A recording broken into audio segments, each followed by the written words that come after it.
네, 리셋 KBS 뉴스 2회 시작하겠습니다. 첫 번째 소식은 민간인 불법 사찰 속보입니다. 청와대 지시로 총리실이 광범위하게 사찰을 하면서 작성한 이른바 하명사건 처리부를 리셋 KBS 뉴스가 단독 입수했습니다.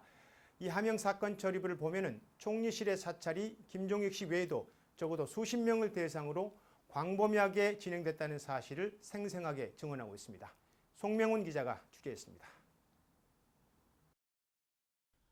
리셋 KBS 뉴스가 확보한 2008년 하명사건 처리부입니다.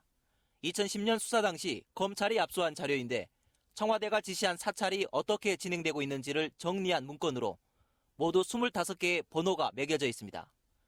이 문건에는 이미 밝혀진 새누리당 남경필 의원과 김종익 씨 사찰 외에도 대통령을 비방한 또 다른 인터넷 글을 사찰한 사실을 확인할 수 있습니다.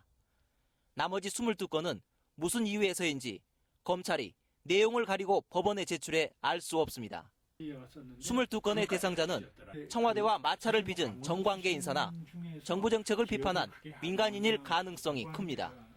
검사로부터 제가 이렇게 얼핏 들은 것은 저 이외에도 이렇게 이제 이 국무총리실에서 그 사찰을 한 사람들이 그게 뭐 여러 명 정도가 아니고 몇십 명 단위의 그런 것이 있다는 것을 제가 들었었습니다. 취재팀은 관련 기록을 입수해 전방위적인 사찰이 이루어졌다는 정황을 찾았습니다.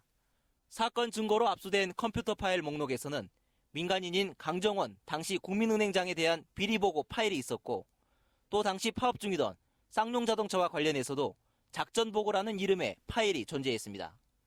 이명박 대통령의 모교인 동지상고 출신들을 관리한 듯한 흔적과 함께 퇴직 경찰관의 모임인 무궁화클럽 관리방안 검토라는 제목의 파일도 발견됩니다.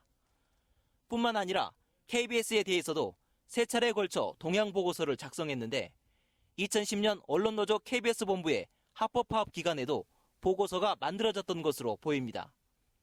공직윤리지원관실의 증거인멸로 사찰의 구체적인 내용은 알 수 없지만 파일의 제목이 남아있는 목록은 확인할 수 있었습니다. 또 하나 이 사건에서 주목해야 할 것이 있습니다. 사건의 실체를 밝힐 수 있는 핵심 단서인 컴퓨터 한 대가 감쪽같이 사라졌다는 겁니다.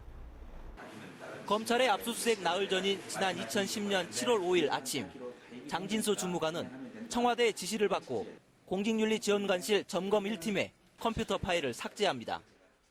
점검 1팀에는 5명의 직원에게 2대씩 모두 10대의 컴퓨터가 있습니다. 그런데 장 씨가 이레이저라는 프로그램으로 하드디스크를 정리한 컴퓨터는 9대뿐, 컴퓨터 한 대는 이미 사라진 뒤였습니다. 이게 제가 월요일에 가서 없어진 걸 확인했거든요. 월요일 아침에 가니까 없더라고요. 근데 금요일 오후 5시 몇 분까지 그게 컴퓨터를 사용한 기록이 남아있어요.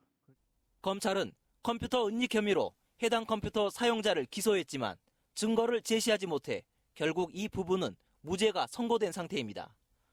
따라서 최소한 하드디스크가 손상되지 않은 컴퓨터가 어딘가에 존재할 수 있으며 누군가는 꼭 그 컴퓨터를 숨겨야 할 이유가 있었다는 얘기입니다. 리셋 KBS 뉴스 송명훈입니다.